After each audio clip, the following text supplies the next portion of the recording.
Hello नमस्कार दोस्तों, कैसे हैं आप सब। उम्मीद है आप लोग अच्छे होंगे, स्वस्थ होंगे।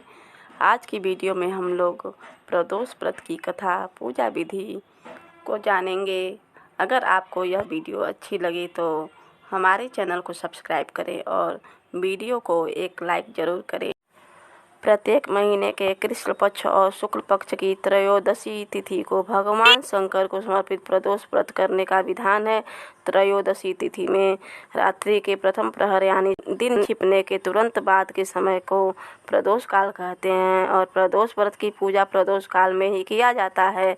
मार्च माह में 2 प्रदोष व्रत पड़ रहे हैं, जानिए मुहूर्त और पूजा विधि। हिंदू पंचांग के अनुसार मार्च माह में 2 प्रदोष व्रत पड़ रहे हैं, जिसमें पहला प्रदोष व्रत 15 मार्च को और दूसरा 29 मार्च को पड़ रहा है। ये दोनों ही प्रदोष व्रत मंगलवार को पड़ रहे हैं। अलग अलग वार को पड़ने से प्रदोष का नामकरण भी अलग अलग किया जाता है। जैसे सोमवार को प्रदोष व्रत पड़ता है तो सोम प्रदोष कहा जाता है, वैसे ही मंगलवार को पड़ने वाले प्रदोष को भौम प्रदोष कहा जाता है।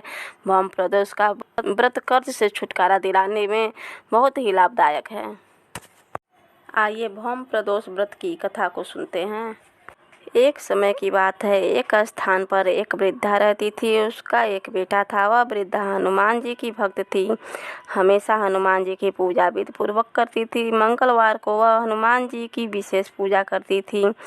एक बार हनुमान जी ने अपने भक्त उस वृद्धा की परीक्षा लेनी चाहिए। वे एक साधु का वेश धारण करके उसके घर पर आए। उन्होंने आवाज़ लगाते हुए कहा कि कोई है हनुमान भक्त जो उनकी इच्छा को पूर्ण कर सकता है। जब उनकी आवाज़ उस वृद्धा के कान में पड़ी तो वह जल्दी से बाहर आई। उसने साधु को प्रणाम किया और कहा कि आप अपनी इच्छा बताइए।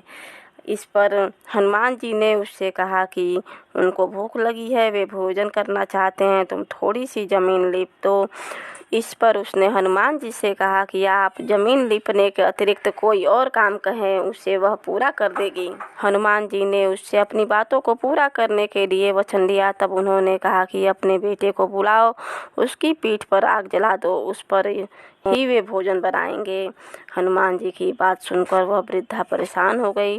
वह करे भी तो क्या करे। उसने हनुमान जी को वचन दिया था, उसने आखिरकार बेटे को बुलाया और उसे हनुमान जी को सौंप दिया। हनुमान जी ने उसके बेटे को जमीन पर लिटा दिया और वृद्धा से उसकी पीठ पर आग जलवा दी। वह वृद्धा आग जलाकर घर में चली गई। कुछ समय बाद साधु के वेश में हनुमान जी ने उसे फिर बुलाया। वह घर से बाहर आई तो हनुमान जी ने कहा कि उनका भोजन बन गया है, बेटे को बुलाओ ताकि वह भी भोग लगा ले। इस पर वृद्धा ने कहा कि आप ऐसा कहकर और कष्ट न दें, लेकिन हनुमान जी अपनी बात पर अडिग रहे। तब उसने अपने बेटे को भोजन के लिए पुकारा। वह अपनी माँ के पास आ गया। अपने बेटे को जीवित देखकर वह आश्चर्यचकित थी। वह उस साधु के चरणों में नतमस्तक हो गई। तब हनुमान जी ने उसे दर्शन दिया और आशीर्वाद दिया।